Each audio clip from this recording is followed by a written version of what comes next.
Mazmur 124. Terpujilah penolong Israel. Nyanyian ziarah Daud. Jikalau bukan Tuhan yang memihak kepada kita, biarlah Israel berkata demikian.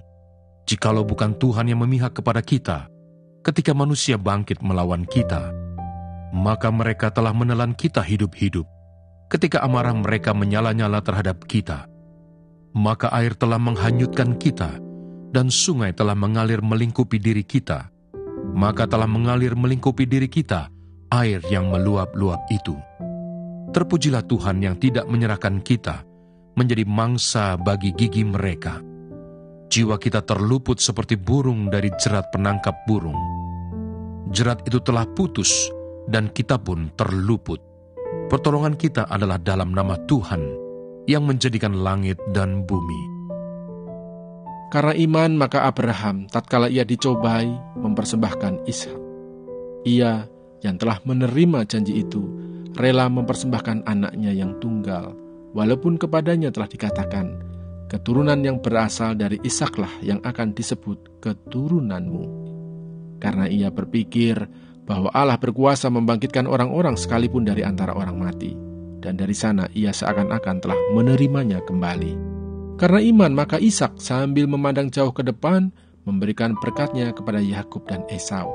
Karena iman maka Yakub ketika hampir waktunya akan mati memberkati kedua anak Yusuf, lalu menyembah sambil bersandar pada kepala tongkatnya. Karena iman maka Yusuf menjelang matinya memberitakan tentang keluarnya orang-orang Israel dan memberi pesan tentang tulang belulangnya. Karena iman maka Musa setelah ia lahir disembunyikan selama 3 bulan oleh orang tuanya, karena mereka melihat bahwa anak itu elok rupanya dan mereka tidak takut akan perintah raja. Karena iman maka Musa setelah dewasa menolak disebut anak putri Fir'aun, karena ia lebih suka menderita sengsara dengan umat Allah daripada untuk sementara menikmati kesenangan dari dosa. Ia menganggap penghinaan karena Kristus sebagai kekayaan yang lebih besar daripada semua harta Mesir, sebab pandangannya ia arahkan kepada upah. Karena iman maka ia telah meninggalkan Mesir dengan tidak takut akan murka raja. Ia bertahan sama seperti ia melihat apa yang tidak kelihatan. Karena iman maka ia mengadakan Paskah dan pemercikan darah, supaya pembinasa anak-anak sulung jangan menyentuh mereka.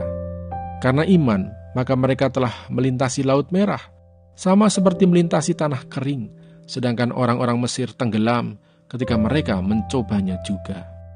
Karena iman maka runtuhlah tembok-tembok Yeriko setelah kota itu dikelilingi 7 hari lamanya.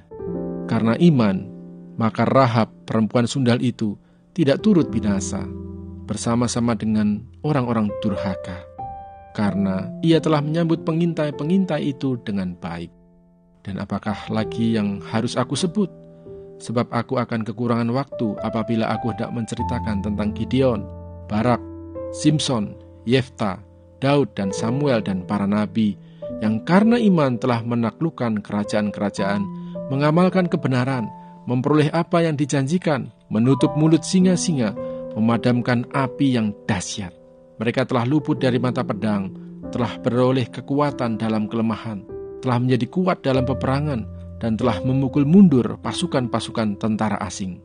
Ibu-ibu telah menerima kembali orang-orangnya yang telah mati sebab dibangkitkan. Tetapi orang-orang lain membiarkan dirinya disiksa dan tidak mau menerima pembebasan supaya mereka beroleh kebangkitan yang lebih baik. Ada pula yang diejek dan didera, bahkan yang dibelenggu dan dipenjarakan. Mereka dilempari, digergaji, dibunuh dengan pedang. Mereka mengembara dengan berpakaian kulit domba dan kulit kambing sambil menderita kekurangan, kesesakan, dan siksaan. Dunia ini tidak layak bagi mereka. Mereka mengembara di padang gurun dan di pegunungan, dalam gua-gua dan celah-celah gunung. Dan mereka semua tidak memperoleh apa yang dijanjikan itu, sekalipun iman mereka telah memberikan kepada mereka suatu kesaksian yang baik. Sebab Allah telah menyediakan sesuatu yang lebih baik bagi kita.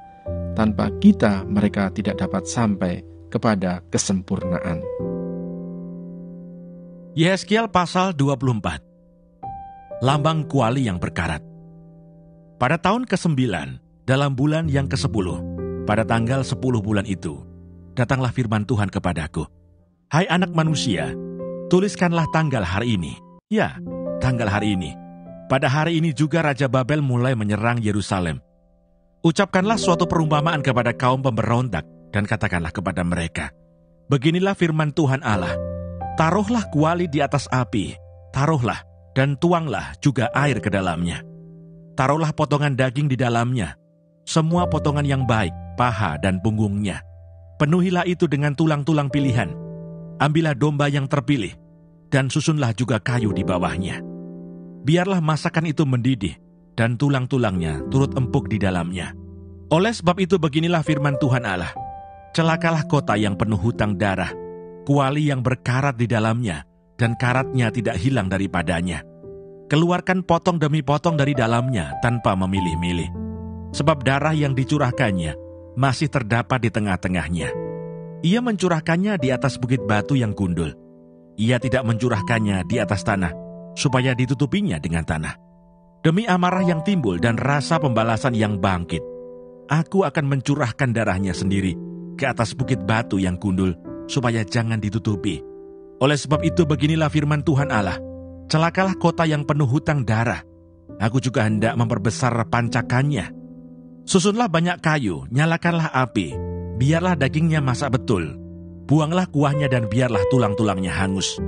Letakkanlah periuk itu kosong di atas bara api, supaya itu dibakar dan tembaganya menjadi merah, sehingga kotorannya hancur di dalamnya dan karatnya hilang. Aku bersusah payah dengan sia-sia, sebab karatnya yang tebal tidak mau hilang daripadanya, biar dalam api. Oleh karena engkau menajiskan dirimu dengan kemesumanmu, dan aku ingin mentahirkan engkau, tetapi engkau tidak menjadi tahir dari kenajisanmu, maka engkau tidak akan ditahirkan lagi, sampai aku melampiaskan amarahku atasmu. Aku Tuhan yang mengatakannya, hal itu akan datang, dan aku yang akan membuatnya. Aku tidak melalaikannya dan tidak merasa sayang, juga tidak menyesal. Aku akan menghakimi engkau menurut perbuatanmu. Demikianlah firman Tuhan Allah. Kematian istri Yehezkiel sebagai lambang kejatuhan Yerusalem.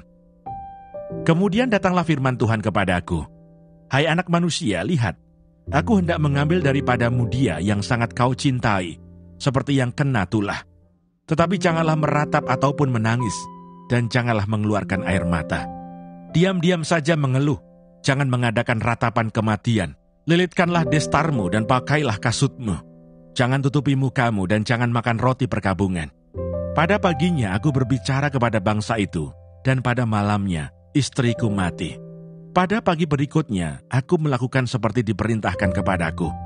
Maka bangsa itu berkata kepadaku, tidakkah engkau bersedia memberitahukan kepada kami, apa artinya ini bagi kami, bahwa engkau melakukan demikian? Lalu kujawab mereka, firman Tuhan sudah datang kepada aku. Katakanlah kepada kaum Israel, beginilah firman Tuhan Allah, sesungguh-sungguhnya, aku akan menajiskan tempat kudusku, kekuasaanmu yang kau banggakan, kenikmatan bagi matamu dan bagi jiwamu, dan anak-anakmu lelaki dan perempuan yang kamu tinggalkan akan mati rebah oleh pedang. Kamu akan melakukan seperti yang kulakukan. Mukamu tidak akan kamu tutupi, dan roti perkabungan tidak akan kamu makan. Kepalamu pakai destar dan kakimu pakai kasut, dan kamu tidak akan meratap atau menangis. Tetapi kamu akan hancur lebur dalam hukumanmu, dan kamu akan mengeluh seorang kepada yang lain. Demikianlah Yehezkiel menjadi lambang bagimu, tepat seperti yang dilakukannya, kamu akan lakukan. Kalau itu sudah terjadi, maka kamu akan mengetahui bahwa akulah Tuhan Allah. Dan engkau anak manusia, bukankah begini akan terjadi? Pada hari aku mengambil dari mereka benteng mereka, perhiasannya yang menggirangkan hatinya, kenikmatan matanya, dan yang dirindukan jiwanya. Anak-anak mereka lelaki dan perempuan, pada hari itu juga akan datang seorang yang terluput, membawa berita kepadamu. Pada hari itu, mulutmu akan terbuka, dan engkau akan berbicara kepada orang yang terluput itu, dan tidak lagi tetap bisu. Dengan demikian engkau menjadi lambang bagi mereka, dan mereka akan mengetahui bahwa akulah Tuhan. Yehezkiel pasal 25. Nubuatan-nubuatan melawan bangsa-bangsa. Nubuatan melawan Bani Amon. Datanglah firman Tuhan kepadaku, hai anak manusia, Tujukanlah mukamu kepada Bani Amon, dan bernubuatlah melawan mereka. Katakanlah kepada Bani Amon, dengarlah firman Tuhan Allah. Beginilah firman Tuhan Allah. Oleh karena engkau menyerukan syukur mengenai tempat kudusku, waktu kekudusannya dilanggar. Dan mengenai tanah Israel, waktu itu dijadikan sunyi sepi. Dan mengenai kaum Yehuda, waktu mereka harus pergi ke dalam pembuangan. Oleh sebab itu sungguh, aku menyerahkan engkau kepada orang dari sebelah timur menjadi miliknya. Mereka akan mendirikan perkemahannya padamu dan membangun tempat kediamannya. Mereka akan memakan buah-buahmu dan meminum susu ternakmu. Aku akan membuat Rabah menjadi padang rumput untuk unta dan kota-kota Bani Amon menjadi tempat kambing domba. Dan kamu akan mengetahui bahwa akulah Tuhan. Sebab beginilah firman Tuhan Allah. Oleh karena engkau bertepuk tangan dan mengentakkan kakimu ke tanah dan bergembira dalam hatimu atas kecelakaan tanah Israel. Oleh sebab itu, sungguh, aku akan mengacungkan tanganku melawan engkau dan menyerahkan engkau menjadi jarahan bagi suku-suku bangsa dan melenyapkan engkau dari tengah bangsa-bangsa dan membinasakan engkau dari negeri-negeri. Aku akan memusnahkan engkau. Dengan demikian engkau akan mengetahui bahwa akulah Tuhan. Nubuatan melawan Moab. Beginilah firman Tuhan Allah. Oleh karena Moab berkata, sungguh, kaum Yehuda adalah sama dengan semua bangsa lain. Oleh sebab itu sungguh, aku akan membiarkan dataran tinggi Moab terbuka dengan runtuhnya kota-kotanya. Ya, kota-kotanya tanpa terkecuali, yaitu kepermaian negeri itu, Bet Yesimot, Baal Meon, dan Kiryataim. Aku akan menyerahkan dia bersama Bani Amon kepada orang dari sebelah timur menjadi miliknya, supaya Bani Amon jangan diingat-ingat lagi di antara bangsa-bangsa. Aku akan menjatuhkan hukuman kepada Moab, dan mereka akan mengetahui bahwa akulah Tuhan. Nubuat melawan orang Edom. Beginilah firman Tuhan Allah. Oleh karena Edom membalaskan dendam kesumat terhadap kaum Yehuda dan membuat kesalahan besar dengan melakukan pembalasan terhadap mereka. Oleh sebab itu beginilah firman Tuhan Allah. Aku akan mengacungkan tanganku melawan Edom dan melenyapkan daripadanya manusia dan binatang, dan aku membuatnya menjadi reruntuhan. Dari Teman sampai Dedan, mereka akan mati rebah oleh pedang. Aku akan melakukan pembalasanku terhadap Edom dengan tangan umatku Israel, dan mereka akan memperlakukan Edom selaras dengan murkaku dan amarahku. Dan mereka akan mengetahui bahwa akulah yang membalas. Demikianlah firman Tuhan Allah. Nubuatan melawan orang Filistin. Beginilah firman Tuhan Allah. Oleh karena orang Filistin membalaskan dendam kesumat, dan di dalamnya kegembiraannya atas kecelakaan Israel, melakukan pembalasan dengan melakukan pembinasaan, karena rasa permusuhan yang turun-temurun. Oleh sebab itu, beginilah firman Tuhan Allah.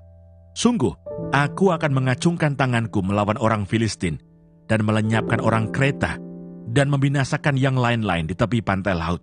Aku akan melakukan pembalasan yang kejam terhadap mereka, disertai penghajaran-penghajaran kemarahan. Dan mereka akan mengetahui bahwa akulah Tuhan, pada waktu aku melakukan pembalasanku terhadap mereka.